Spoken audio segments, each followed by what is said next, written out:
رسوله الكريم أما بعد قال الله تعالى ألا بذكر الله تطمئن القلوب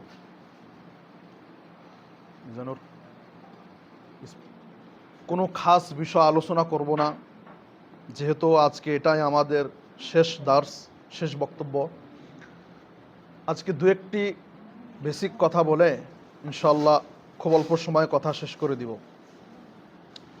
তার মধ্যে একটি কথা হচ্ছে এই যে আমরা মানব জীবনে প্রত্যেকটি মানুষ আমরা যেই বস্তুটির পিছনে ছুটতেছি, প্রত্যেকটি মানুষ মানে মানুষের বয়স যখনই একটু বেশি হয়, যখন ছোট্ট অবস্থায় থেকে মানুষের বয়স যখন একটু বাড়ে, সে দুনিয়া সম্পর্কে কিছু বোঝা শেখে, তখন থেকেই মানুষ যে বস্তুটার তালাশ করে সেটি হচ্ছে সুখ বা মানুষের মনের ফুর্তি। আজকে মানুষের মনের ফুর্তি, মানুষের আন্তরিক সুখ শান্তির জন্য অনেক বড় একটি সংখ্যা যারা টাকা পয়সার পিছনে ছুটতেছে, অনেক মানুষ অনেক বস্তুর পিছনে ছুটতেছে। তো আমাদেরকে মনে রাখতে হবে যে সুখ শান্তির সম্পর্কটা মানুষের অন্তরের সাথে সম্পর্ক। সুখ শান্তির সম্পর্কটা মানুষের অন্তরের সাথে সম্পর্ক, এবং এই সুখ শান্তিটা আল্লাহ রাব্বুল আলামিনের তরফ থেকেই শুধু আসে। দুনিয়াবি জাহিরি বস্তু দিয়ে মানুষের অন্তর কোনোদিন প্রশান্ত হয় না। হ্যাঁ, একটি লিমিট সময়ের জন্য, একটি নির্ধারিত কিছু সময়ের জন্য মানুষের অন্তরটা শান্তি পেতে পারে, কিন্তু আসল সুখ শান্তি সেটি আল্লাহর তরফ থেকে আসে। এই জন্য আল্লাহ রাব্বুল আলামিন বলেছেন, আলা বিযিকরিল্লাহি তাতমাইন্নুল কুলুব, যে মনে রেখো আল্লাহ রাব্বুল আলামিনের স্মরণের মধ্যেই তোমাদের অন্তরের প্রশান্তি রয়েছে। তারপরে আল্লাহর রাসূল সাল্লাল্লাহু আলাইহি সাল্লাম সম্পর্কে আয়েশা রাদিয়াল্লাহু তাআলা আনহা বলেছেন, ইদা হাজাবাহু আমরুন সল্লা, যে আল্লাহর রাসূল সাল্লাল্লাহু আলাইহি সাল্লামের প্রতি যখন কোনো মুসিবত নেমে আসতো, যখন কোনো বড় বিষয় চলে আসতো, তখন আল্লাহর রাসূল নামাজে দাঁড়িয়ে গেতেন। তাহলে আমাদেরকে চেষ্টা করতে হবে আমরা মানসিকভাবে, প্রত্যেকটি মানুষের এই অন্তর যে আল্লাহ রাব্বুল আলামিন দিয়েছে, এটি যদিও বাহ্যিকভাবে একটি গোস্তের টুকরা, কিন্তু এর ফাংশন বহুত রয়েছে, এবং এই ফাংশনগুলো সব মিলিয়ে একটি অন্তর, এবং এই অন্তর যদি ভালো হয় তাহলে মানুষ জান্নাতি, এবং অন্তর যদি খারাপ হয় মানুষ জাহান্নামী।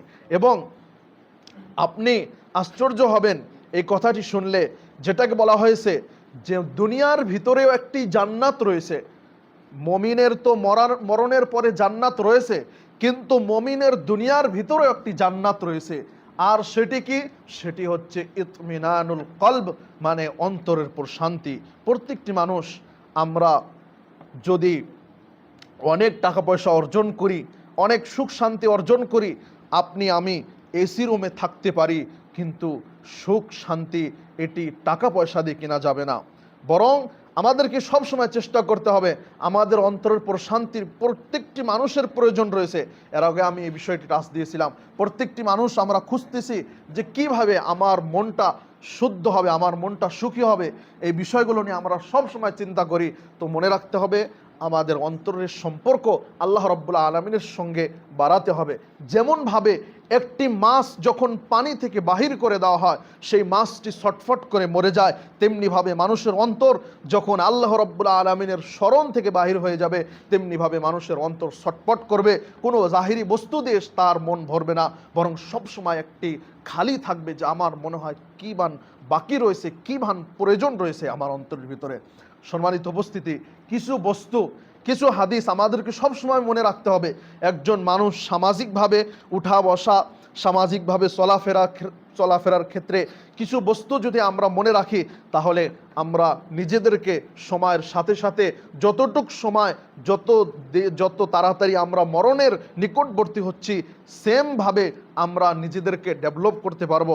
আল্লাহ রাসূল সাল্লাল্লাহু আলাইহি ওয়াসাল্লাম বলেছেন, মান কানা ইউমিনু বিল্লাহি ওয়াল ইয়াউমিল আখির, যে ব্যক্তি আখিরাতের প্রতি, আল্লাহর প্রতি, আখিরাতের প্রতি ঈমান রাখে, ফালইয়াকুল খায়রান আও লিয়াসমুত, সে ব্যক্তি যেন সব সময় ভালো কথা বলে, আর যদি সে ব্যক্তি ভালো কথা না বলতে পারে সেই ব্যক্তি যেন চুপ থাকতে পারে। সম্মানিত উপস্থিতি, আজকে আমরা আমাদের সমাজ মহাশরা, আমাদের সোসাইটির মধ্যে যখন আমরা চিন্তা করব তখন দেখতে পারবো আমাদের মুখ ভুলভাবে ব্যবহার করার জন্য কত লড়াই ঝগড়া ফাসাদ, কত ফিতনা সৃষ্টি হয়ে থাকে। তো একজন মানুষ যদি হাদিসের উপর আমল করে, তার মুখকে শুদ্ধ জায়গায় ব্যবহার করে, তাহলে সমাজ থেকে অনেক ধরনের ফিতনা দূরে সরে যাবে। তেমনিভাবে আল্লাহ রসুল সাল্লাল্লাহু আলাইহি ওয়াসাল্লাম পরশির ক্ষেত্রে বলেছেন, পরশির ক্ষেত্রে আল্লাহ রসুল সাল্লাল্লাহু আলাইহি ওয়াসাল্লাম বলেছেন যে মা যালা জিবরিল ইউসিনি বিল জার হাত্তা যানানতু আন্নাহু সায়ুরিসুহু, যে জিবরিল আলাইহিস সালাম আমাকে আমার নিজ পড়শি সম্পর্কে এত ওসিয়ত করতেন, এত ওসিয়ত করতেন, আমার মনে হতো যে আমার সম্পদের মালিক বানিয়ে দিবে আমার পড়শিকে। এজন্য একজন মানুষের সুখী জীবনের ভিতরে যে চারটি বস্তু রয়েছে তার মধ্যে এটি একটি বলেছে যে একজন মানুষের সুখী জীবনের মধ্যে তার পড়শি ভালো হওয়া উচিত। এই জন্য আমাদেরকে মনে রাখতে হবে আমাদের পড়শির সঙ্গে যেন আমাদের আচার ব্যবহার ভালো হয়। আল্লাহ রাব্বুল আলামিন যেন তৌফিক দান করেন। তেমনিভাবে আল্লাহ রসুল সাল্লাল্লাহু আলাইহি সাল্লামের একটি বিখ্যাত হাদিস, আল্লাহ রসুল বলেছেন ইয়াকুম ওয়াদ-দন ফা ইন্নাদ-দন্না আকযাবুল হাদিস। আমাদেরকে আল্লাহ রসুল সাল্লাল্লাহু আলাইহি ওয়াসাল্লাম ভুল ধারণা সম্পর্কে মানুষের বিষয়ে মন্তব্য করা থেকে আমাদেরকে নিষেধ করেছেন। এমনি কোনো মানুষের বিষয় আমরা মন্তব্য করব না, আমরা ভাববো না যে সেই ব্যক্তি মনে হয় আমার বিষয় কি ভাবতেছে, অমুক বান আমার বিষয় কি ভাবতেছে। এই ধরনের নেগেটিভ চিন্তাধারা আমাদের ব্রেনের ভিতরে আনার কোনো প্রয়োজন নেই। একজন মানুষ যত নিজেকে নিয়ে ভাববে সেই মানুষটা তত বেশি সুখী থাকবে। একজন মানুষ যত বেশি অপরকে নিয়ে ভাববে সেই মানুষটা তত দুঃখী থাকবে। এই জন্য এই ছোট্ট ছোট্ট হাদিসগুলো আল্লাহ রসুল সাল্লাল্লাহু আলাইহি সাল্লাম যে বলেছেন আমাদেরকে মনে রাখতে হবে।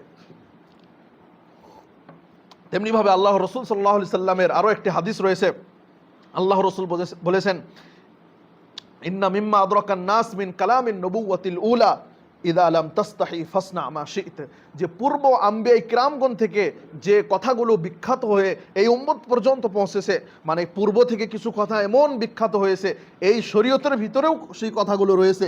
তার মধ্যে একটি কথা কি ইযা লাম তাস্তাহি ফাসনা মা শি'ত, যখন তোমার ভিতরে আমার ভিতরে লজ্জা শরম না থাকবে তখন আমি সব কিছু কাজ করতে পারবো। একজন মমিনের ভিতরে লজ্জা শরম একটি গুরুত্বপূর্ণ অধ্যায়। প্রত্যেকটি মানুষকে চেষ্টা করতে হবে যে আমি কোনো ধরনের লজ্জা শরমের বিপরীত কোনো কাজ যেন না করি, এবং এর প্রতি আমাদেরকে খেয়াল রাখতে হবে। তেমনিভাবে মমিন জীবনে, মানুষের জীবনে একটি গুরুত্বপূর্ণ পয়েন্ট হচ্ছে যে আমরা সাধারণভাবে চলাফেরার ক্ষেত্রে অনেক গীবত বদনাম আমাদের মুখ দিয়ে হয়ে যায়। আমাদেরকে মনে রাখতে হবে এই সম্পর্কে যে আল্লাহ রসুল সাল্লাল্লাহু আলাইহি সাল্লাম বলেছেন, কোরআনের ভিতরে সম্পর্কে বলেছেন আইয়াকুলা লাহমা ফিহি মাইতান ফাকারিহতুমুহু, যে যখন তোমাদের মধ্যে কেউ যখন গীবত করে তখন এটা বলা হয়েছে যে তোমরা কি তোমাদের মরা ভাইয়ের গোস্ত খাওয়াকে পছন্দ করবে? ফাকারিহতুমু, অবশ্যই অপছন্দ করবে। কোনো মানুষ মরা মানুষের গোস্ত খাওয়া পছন্দ করবে না। তেমনিভাবে মানুষের গীবত বদনাম থেকে আমাদেরকে দূরে থাকতে হবে। আল্লাহ রাব্বুল আলামিন যেন মানুষের গীবত বদনাম থেকে আমাদেরকে দূরে রাখে। এই জন্য ইমাম বুখারী রাহিমাহুল্লাহ তিনি তেনার জীবনীতে লিখেছেন যে যেই দিন থেকে আমি জেনেছি, যেই দিন থেকে হাদিসটি জেনেছি যে গীবত বদনাম করা হারাম, সেই দিন থেকে মরা পর্যন্ত আমি কোনোদিন গীবত বদনাম করিনি। মানে সেই দিন থেকে আমি কোনোদিন মানুষের সম্পর্কে কোনো ধরনের মন্তব্য করিনি। তবে হ্যাঁ, কিছু ক্ষেত্রে এমন হয়ে যায় যখন মানুষের গীবত করা জরুরি হয়ে যায়, কিছু ক্ষেত্রে মানুষের গীবত করা দরকার হয়ে যায়। তার অনেক উদাহরণ হতে পারে, আমি একটি তার উদাহরণ দিচ্ছি।